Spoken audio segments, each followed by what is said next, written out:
The words on my phone screen blurred as my coffee mug grew cold in my hand. Jennifer's text sat in our family group chat like a slap. Just finalizing SeaWorld headcount. Tom got us a group discount. So it's David's family, Mom, and us. Spring break tradition continues.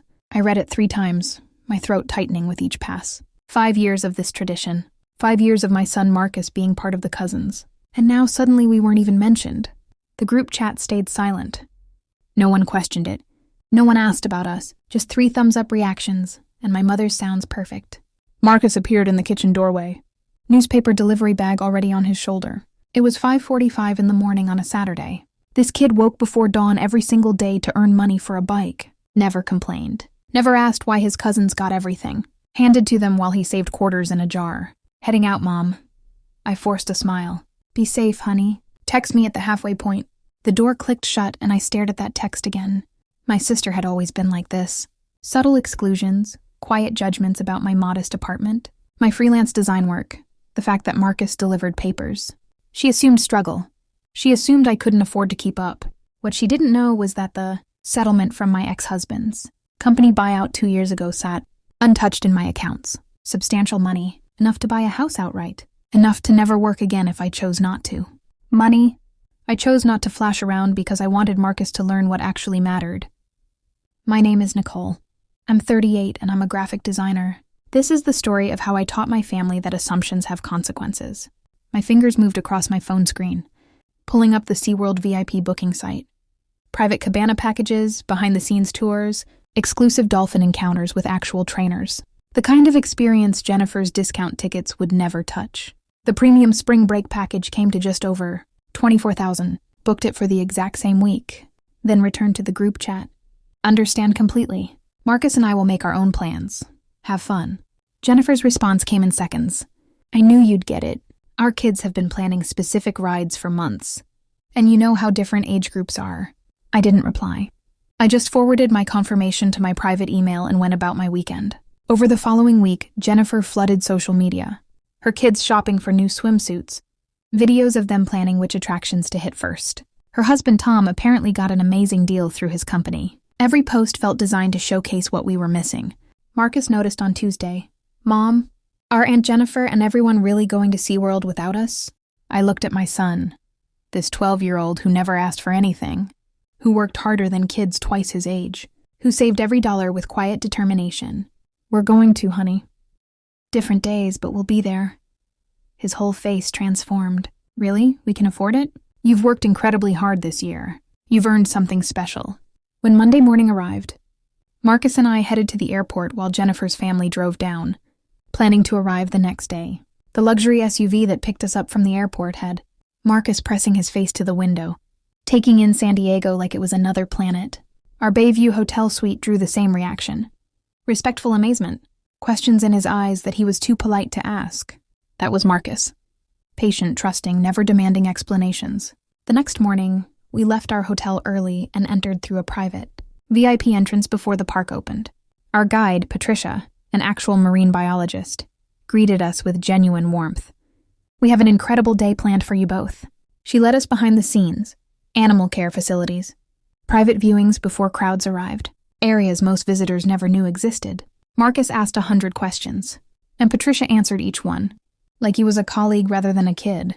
Your son is exceptionally engaged, Patricia told me as Marcus watched trainers work with sea lions through a special viewing window. Most young guests just want selfies. He actually cares about the animals. After our behind-the-scenes tour, Patricia guided us to our private cabana overlooking the main dolphin pool. Comfortable seating, personal attendant, gourmet lunch service, completely separated from general admission areas. That's when I saw them. Jennifer's family moving through the crowd below, her kids already arguing, hot and tired. Tom was checking his phone, probably calculating wait times. Jennifer carried shopping bags, her face tight with frustration. Mom, is that Aunt Jennifer? Marcus had spotted them too. Yes, honey. Should we say hi? Let's give them space. They're doing their trip. We're doing ours. Patricia returned with details about our Tulao private dolphin encounter.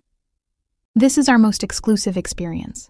You'll actually work directly with trainers in the water. Most people wait years to book this. At 1:45, we were fitted with wetsuits in a private changing area.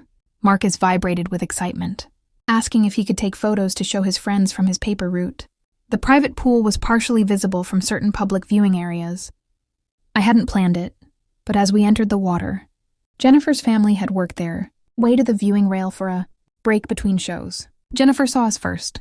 I watched confusion cross her face, then recognition, then something else entirely as she realized we weren't just at the park.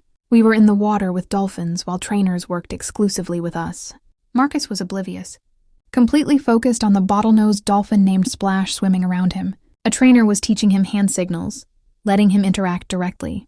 Jennifer grabbed Tom's arm, pointing, her kids pressed against the rail, staring. I could see her mouth moving, trying to figure out how we were down there. "Your son is a natural," Patricia said beside me in the water. "Look how calm he is. The dolphins respond to that energy. He's learned patience from his paper route," I said, my voice carrying across the water. "Up at dawn every day, rain or shine. Teaches responsibility." One of the trainers let Marcus help feed Splash. The dolphin responded beautifully, and Marcus's laugh echoed across the pool. Our encounter lasted 90 minutes, hands-on interaction, educational components, even moments where Marcus gave commands and Splash performed perfectly. The trainers applauded him. As we exited toward the private changing rooms, we had to pass near the public viewing area. Jennifer was waiting. What are you doing here?" I wrapped a towel around Marcus, having a wonderful time. "The VIP experience has been incredible." "VIP? You said you couldn't. The group chat. You made it sound like I said Marcus, and I would make our own plans." "This is our plan." Tom was staring at Patricia's trainer badge, doing calculations. "This is the private encounter program. This costs $24,000 for the premium package," Patricia said cheerfully. Professional, but clearly reading the tension. "One of our most exclusive offerings. Very fortunate to get spring break availability." Jennifer's kids were whining now, asking why Marcus got to swim with dolphins. "But you're a freelance designer," Jennifer said weakly. "You live in that apartment. Marcus delivers newspapers. He does deliver newspapers every single morning at dawn because I'm teaching him that money isn't everything. But when you have it, you can choose to use it meaningfully." I kept my voice level. "We live modestly because those are our values, not our limitations." Marcus emerged from the changing room, hair damp, wearing his complimentary VIP shirt. He spotted his cousins and waved. "Hey, this place is amazing. Did you guys see the orcas yet?" Jennifer's oldest mumbled something about lines being too long. "We have reserved seating for the orca show at 4, Patricia said, checking her tablet. "Front row, private section. Would you like to head there early, Marcus?" "Yes, please."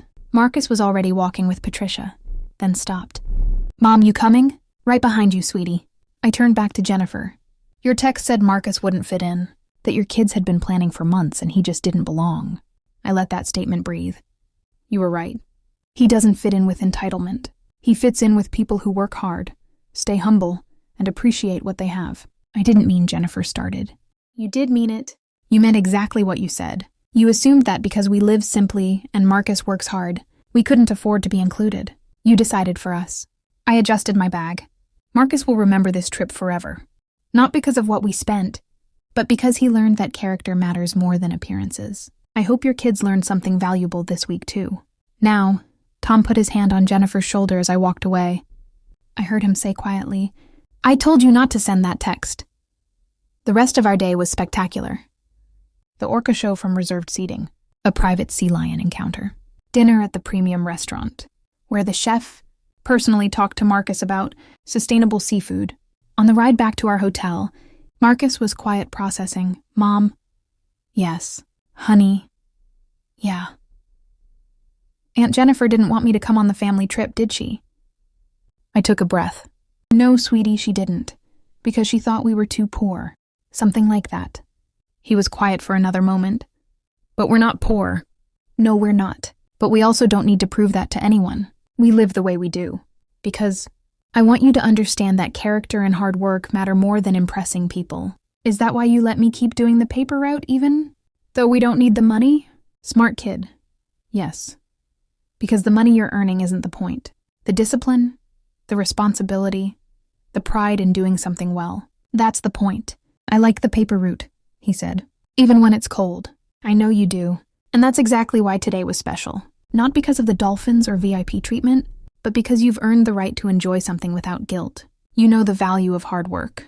We spent the rest of the week using every aspect of our package. We saw Jennifer's family twice more. Once at a show where they were in general seating while we were VIP section. Once at a restaurant where they waited in a long line while we were seated immediately. Each time Jennifer looked away. Her kids stared. Tom nodded once. Respect or embarrassment? I couldn't tell. Marcus never gloated, never mentioned it to his cousins. He just enjoyed the experience with the same quiet gratitude he brought to everything. On our last day, Patricia gave Marcus a certificate and a special photo book. You're one of the most memorable guests we've hosted. Your questions, your respect for the animals, your genuine enthusiasm. Please stay curious about marine biology. On our final morning, we checked out and headed to the airport. During the flight home, Marcus studied every photo, reading the educational materials Patricia had given him. Mom, thank you. This was the best trip ever. You're welcome, honey. You deserved it. My phone had 43 unread messages, most from Jennifer, progressing from confused to defensive to something that might have been apologetic. A few from my mother asking what was going on. One from David, heard about SeaWorld. Jennifer's kids won't stop talking about Marcus's VIP experience. Maybe next time include the whole family. I didn't respond to any of them immediately. When we got home, Marcus asked if he could start his paper route again the next morning. Already? Don't you want a few days off? The customers depend on me, Mom. I told them I'd only be gone a week. That night, I updated my will, setting up a trust Marcus would access at 25. Money for college, for his future, for whatever dreams he wanted to pursue. But until then, we'd keep living in our modest apartment. He'd keep delivering papers. We'd keep living by our values. A week after we returned, I finally responded to Jennifer. I called her directly. The conversation was brief. She apologized genuinely this time, not the defensive messages she'd sent from San Diego. She admitted she'd made assumptions about my financial situation and had been embarrassed when Tom confronted her about it. She said she wanted to repair our relationship, that the kids missed Marcus. I told her I appreciated the apology, but that trust takes time to rebuild. I explained that Marcus and I would need space and that future family gatherings would depend on whether she could treat us with genuine respect, not pity or judgment. She agreed tearfully and said she understood. I also spoke with my mother, who claimed she hadn't realized. Jennifer had deliberately excluded us. She said she'd assumed we'd declined the invitation. I didn't entirely believe her, but I accepted her explanation. I made it clear that moving forward, I expected her to speak up if she witnessed favoritism among her grandchildren. As for David, I sent him a simple text. Family inclusion shouldn't require expensive demonstrations. If you want Marcus included, make sure he's actually invited next time. He responded with an apology and a promise to be more aware. The family dynamics have shifted since that trip.